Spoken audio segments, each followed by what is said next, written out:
सिवान में दिन दहाड़े 18 लाख रुपए की लूट हुई। लुटेरों ने भीड़भाड़ वाले फतेहपुर इलाके में वारदात को अंजाम दिया। लुटेरों की करतूत सीसीटीवी में कैद हो गई है।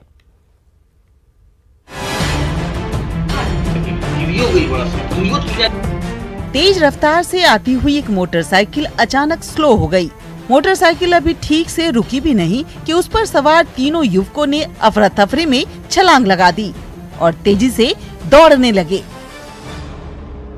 सबसे आगे रेड व्हाइट कलर की टी शर्ट पहने जो युवक था, उसके हाथ में एक बैग थी। उसने अपने ठीक पीछे चल रहे दूसरे युवक को बैग थमा दी। फिर तीनों जितनी तेजी से हो सके भागने लगे। जहां तहां टूटे हुए मकानों के मलबे और पानी जमा होने की वजह से उन्हें भागने में काफी दिक्कत हो रही थी। पहला युवक तो आगे निकल गया, लेकिन बैग थामे दूसरे युवक का संतुलन बिगड़ गया और वो गिर गया। उसके पीछे चल रहा तीसरा युवक भी गिर गया, लेकिन वो तुरंत उठकर आगे बढ़ गया।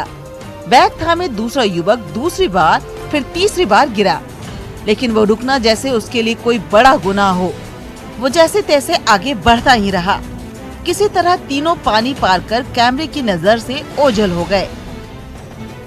जी जान से दौड़ रहे ये युवक किसी ओलंपिक या आर्मी भर्ती के लिए दौड़ की तैयारी नहीं कर रहे, बल्कि ये वो लुटेरे हैं जिन्होंने दिन के करीब 1:30 बजे भीड़ भाड़ वाले इलाके में करीब 18 लाख रुपए की लूट को अंजाम दिया।